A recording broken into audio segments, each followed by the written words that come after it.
What is up, y'all? Welcome back to the new season of Oopscast. This is your host, Grant Ryan. And your host, Keyshawn Desai. And man, we miss all of you guys. Sorry, everybody, we've been lagging of making new episodes. We've just been busy with college work and applications.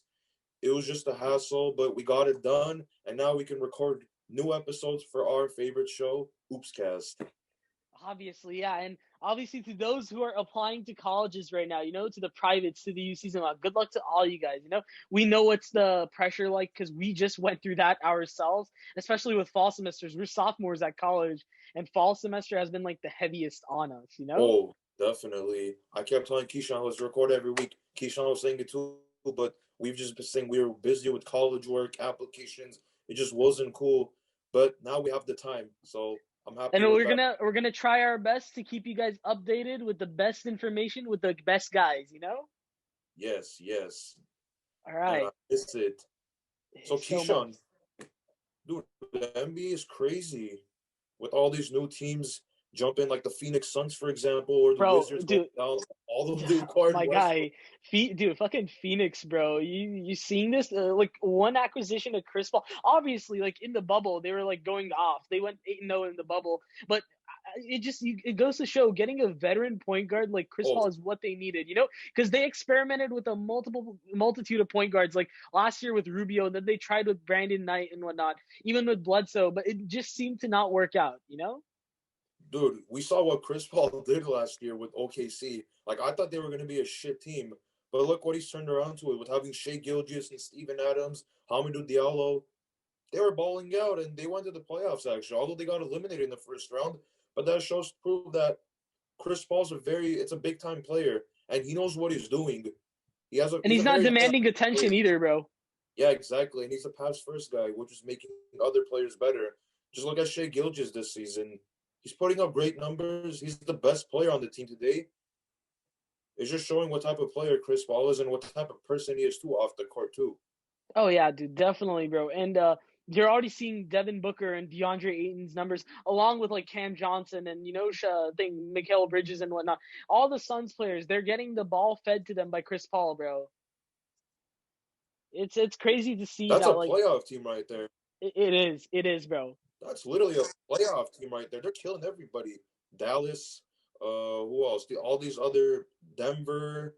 They're just beating these good teams right now, I and think they only I'm like lost one shocked. I'm like, game, bro, right? They only lost one no, game so I far, right? think they lost to Detroit Pistons last night by 5. The one team they shouldn't have lost to. Actually, Pistons aren't too bad though. Although they got too many bigs, like don't get me wrong, they got too You many keep bigs. Like saying this though, dude. Dude, no offense, but like the Pistons are okay. Like love it or hate it, the Pistons will be the worst team in the league this year. I'm looking at you, Crispy Flakes, YouTuber who keeps hyping up the Pistons. Yeah, they're not the best. They're the worst team this year. you think so? I definitely think so. I mean, do they have okay? Like Killian Hayes is not looking good right now. The only Yeah, like bright spot so far that I see is Sadiq Bey, bro. That guy is playing good.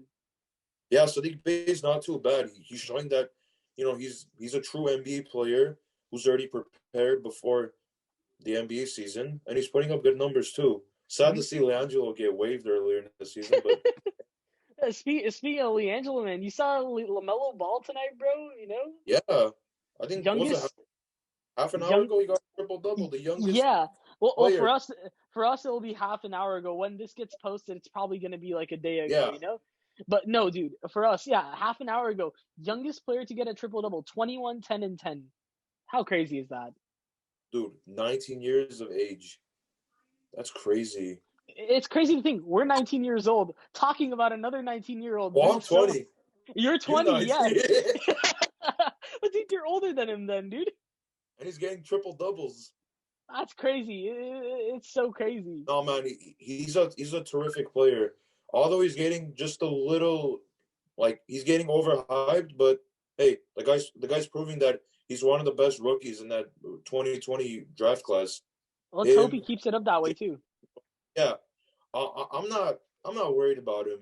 I think he's gonna get adjusted very easily. He's got a good situation too, because that team's not expected to do much. The Hornets, and he's got a good vet leader like Gordon Hayward, who's been looking real nice. Let's be real here. I know he's got that huge ass contract, but Hey, he's been going good. props to his agent. Props to his agent, bro. Rich Paul, where you at? Man, you gotta make that comeback game. Yeah, some clutch sports type shit. All jokes aside, he's showing that he's the old Gordon Hayward 3 years ago from the Utah Jazz. It's good for him. That, like I said, like LaMelo, this team is like the right team for him because he could easily get adjusted back into the NBA, playing like how he used to. Like I love, like being a Boston fan, I loved Gordon Hayward signing like in 2018. But obviously, because he was being injured and because we had so much talent, he didn't have the space that he needed to, like, ball out a little. Hornets give him that space to ball out. Yeah, I agree with you because last 2 seasons he had what? Kyrie, Jason Tatum, Jaylen Brown, Marcus Smart even. He didn't have that room, especially after that nasty leg injury he got in 2017, I believe, right? Was that correct? Yeah, I think 2017, 2018, like right around that time frame. Yeah. It was a bummer. But I'm glad he's healthy. He's putting up good numbers. He's the best player for the Hornets. And he needed that. He needed a fresh start. And especially having a good coach like James Borrego and having good young players. So he definitely needed that. I'm very proud of him, definitely. It's funny because when he was a restricted free agent back, like, I think 2014, I think, well, say 2014, the two teams I think he wanted to go to were the Cavs and the Hornets. I think those were the two teams. And the Cavs weren't going to work out because LeBron was going to join that team, I think. Or no, was he? I think, yeah, around that time, I think there were talks that LeBron was going to join the Cavs. And so Gordon Hayward was a little intimidated by that. But then the Hornets were the other option to join Kemba and play with the Hornets. Kemba and I think Al Jefferson and whatnot. Yeah. And I think he even got signed there, but the Jazz matched his contract. I don't blame them. He was nice at the time until he left free agency. Oh, he left the Jazz. Right, definitely, bro, definitely. And man, dude. How about the Wizards? Like, on the other hand, sinking garbage. Flaming trash can. Free my boy Beal. Free my boy Bradley. Man, I feel so bad for him. Like, I have him on my fantasy app. He's in my team. He's putting up crazy numbers. And not that I care about the Wizards winning. I care about Beal putting up numbers. But, man, I feel bad for him. Yeah, no, definitely, bro. He just put up 60 points or 61 points, but they still lost. And the next day, I think he had 40 or 41 points against Boston. And they still lost. Props to Boston. Speaking of Boston, man, before I want to cut this track. Rip my boy Jason Tatum. He's out with COVID right now. Like, he's out on COVID protocol, and he's on my fantasy team. That's gonna suck. They were hanging out yesterday. They were hanging out yesterday. Yeah. So the two St. Louis boys are out. It's crazy. Yeah, but all jokes aside, I feel bad for Beal. It's just showing that the Wizards aren't, like, giving him help. Although they acquired Westbrook, he's still the same Westbrook as last season in Houston. Like, not doing much, stat padding pretty much. Like I said, it goes to show sometimes that stats don't always reflect wins, and Westbrook's definitely like the best case like example here of what this season he put up a couple of triple double games this season, but it's not like they're winning. They're like 2-7, I believe, right? 2-7, I believe. They're about to be 2-8 because they were getting blown out. They were getting blown out by Miami, so they're about to be 8. Yeah. And dude, what about the Nets, man? My boy KD is back, bro. Dude. I mean, he is injured right now. He's out with COVID, but like when he was in the Nets system. Dude, him and Kyrie. Do you see that first game against the Warriors? Dude, that was crazy. They spanked the Warriors. They legitimately spanked the Warriors. He was sinking threes from everywhere. Him and Kyrie. This is me. I was like, Jesus Christ, the Nets are gonna kill everybody this season. Dude, I'm telling you, bro, that black and white dude suits him. Like the Slim Reaper, moniker that he gets. That's the colorway he's rocking too. You see, he seems very comfortable in the Nets system. You got Kyrie Irving, rip Spencer Dinwiddie because he's out with an ACL tear, bro. But that team in general seems very fluid. And props to Steve Nash, the coach of the team.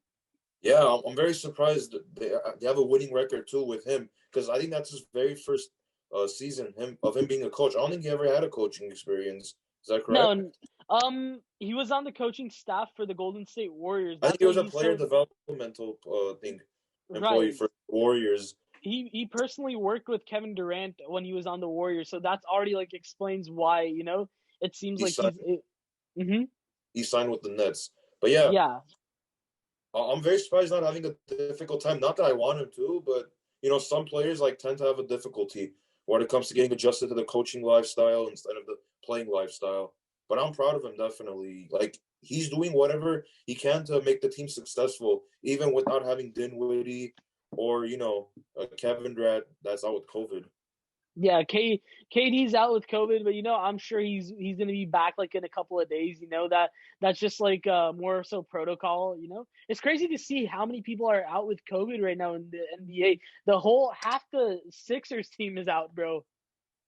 Dude, they had to play with 7 players, I believe. It's crazy.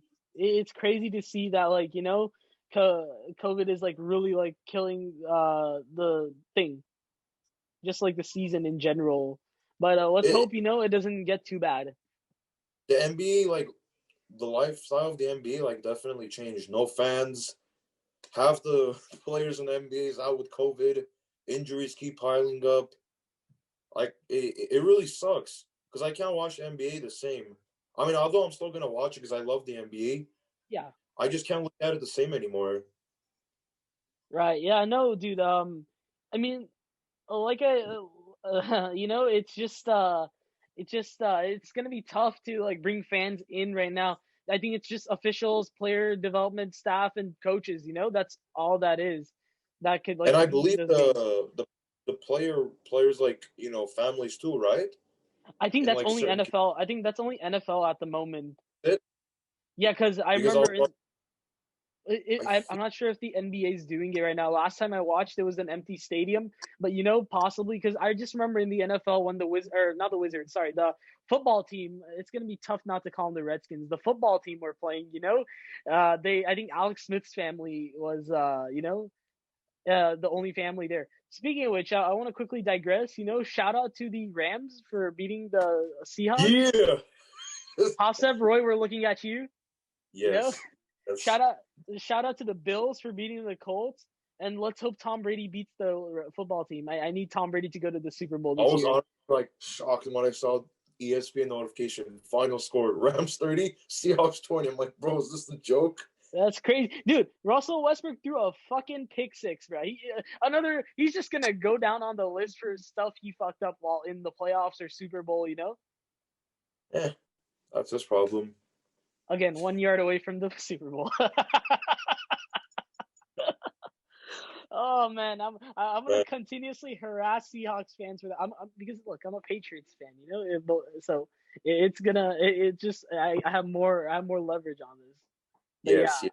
You have every room to talk shit about them. I do, yeah.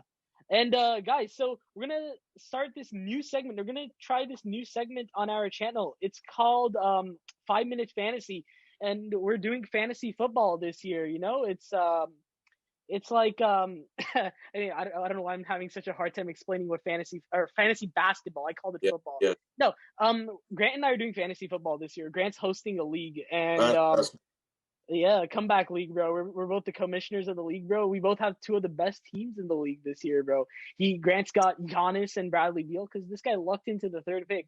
I got the 10th pick and somehow lucked into Jokic and Tatum. Sean, trade me Trey Young. I'll give you Zach LaVine. And there's this one player in our league. He's just giving me a difficult time. I'm like, bro, I'll give you Zach LaVine. Just give me Trey Young, and he still doesn't want to do it. Dude, you're telling me, bro. I mean, shout out to Toby, bro, for that Devin Booker trade. Thank you, my friend. But give me Damian Lillard, bro. I sent you an offer for No. him. I want Damian Lillard. You want Damian Lillard? All jokes aside, guys, if you are doing fantasy this year, give a try on giving a trade for Nikola Jokic, bro. He is the best fantasy player in the leagues within these past 3 weeks so far. I've had him. He's giving me absolute dubs. He's a triple-double machine, a legitimate stat machine, bro. Only downside to him is he does turn over the ball a lot. And if your league, deducts points for turning over, that's going to kind of suck. But overall, he's probably one of the best players. other players you should look out for are like LeBron James. He's like surprisingly ranked number 2. I thought the guy was going to do load management this year, but he's playing really, really well. And Jason Tatum. and Bradley Beal too, and Jason Tatum. Bradley Beal and Jason Tatum, though they're out right now, look out for him. If you could possibly trade for him, trade for him. And keep Yes. an eye out for Kristaps Porzingis. He's coming back this week, I believe, right? He's going Or well, next next week. Or this coming week. Yeah, he's going to be coming back. So keep an eye out for him. If you want to trade for him, just do it. Yeah, because we all know like what type of potential Kristaps Porzingis has, and with that stat line that he puts, the people who have him in fantasy are gonna ball out throughout the season. I personally had him last year fantasy, and he was a monster for me. He was legit a monster. He was putting up crazy numbers that would boost me up in the rankings, and I believe he's gonna do the same too this season. So, guys, if you guys have him, be patient. I think there's about 1 more week left. He's coming back, and trust me, you guys aren't gonna regret it. If Kevin Durant can come back without looking like he was injured, I'm sure give this guy some more time. He'll be back. It's scary that a guy can get injured like that a lot, because like this is like another serious injury that Kristaps had, but this one wasn't as bad as his last injury that was on the Knicks. But I think he'll be like back to like normal. I think he'll be back to normal. And guys, when there's like injury or COVID situation that you guys are facing, check in the transaction trending players like Tyrese Maxey, for example. Literally 80% of the team is like out with COVID or injuries, and these players just keep trending. And Tyrese Maxey had 39 points today against the Denver Nuggets. 36 points, 7 rebounds, I think 9 assists. That man put up 60 points in our 60 fantasy points in our league. Yeah, that guy, he's a rookie, but he's showing that he plays like a veteran. So definitely sign him if you guys can. This guy's gonna be a big player. And another player that I would look at is Darius Bazley. Last season, he was averaging about five points per game. Or sorry, 6. He was averaging 6 points per game because he was a bench player. Chris Paul, Shea, they were all the starting lineup. He was just learning from these veterans. But now this season, since he left, Chris Paul, he's averaging 12 points per game, 8 rebounds. Those are some good numbers for a player. He's on my team, bro. Obviously, I know. Yeah, you have him, right? Yeah, I have Darius Bazley, and I am more than happy, And if you're going to flip Darius Bazley, I say you could, there's a lot of leverage you could get from flipping him. So, guys, don't just look at names. Trust me. Look at these guys' stats. Yeah, guys, because at the end of the day, name doesn't mean anything. It's all stats. Fantasy is all about stats. For example, when the Rams played the Jets, just don't look at the name and assume that they're going to lose. Look what the Jets did to my Rams. Look what they did to the Cleveland Browns. My point is, you guys can't judge a book by its cover. Check more information. Check the stats. See how they're doing in the last 5 games, 10 games. Because they're gonna have those consistent games if they have that same role. No, definitely, man.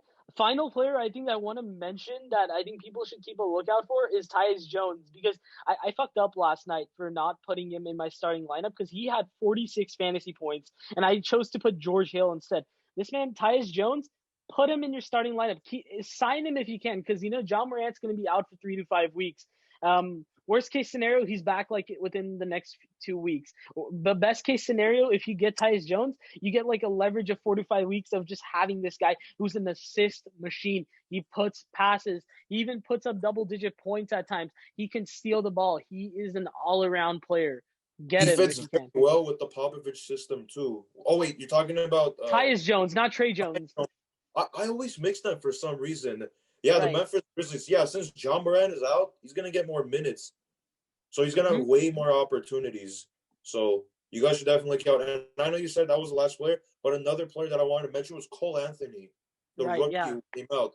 Guys, Markelle Fultz is officially out for the rest of the season with the rest in peace, Markelle Fultz' injury. Torn ACL. He's out with the torn ACL, so Cole Anthony is going to become the starter officially for the Orlando Magic. So expect him to get a lot more points for you. I already have him in my lineup, and he's helping me out a lot. He's putting up about 20, 30 fantasy points per game for me, with assists and points, including everything. But the point is, look out for him. Markel's out, so that means more minutes for him and more opportunities for him to gain points and stats for you guys. In short, And he's already balling out too. I Yeah, think what Grant and I are trying to say is get players from trash teams. Get players from these like yeah, really trash teams because they do put up stats. Like who cares that the Thunder are going to be a bad team? That means there's some more opportunity for one of the players to put up more points, like Darius Baisley, for example. yeah, guys. Come Because at the end of the day, fantasy, it's all about individual stats. It's not about teamwork. This is about individual work. So look out for trash teams, players, even the good teams. But see what players are injured, who's their backup, and just pick them up. I'm telling you, that's gonna help you guys out. That's what me and Keyshawn been doing, and the other players in our league, and it's helping us out a lot.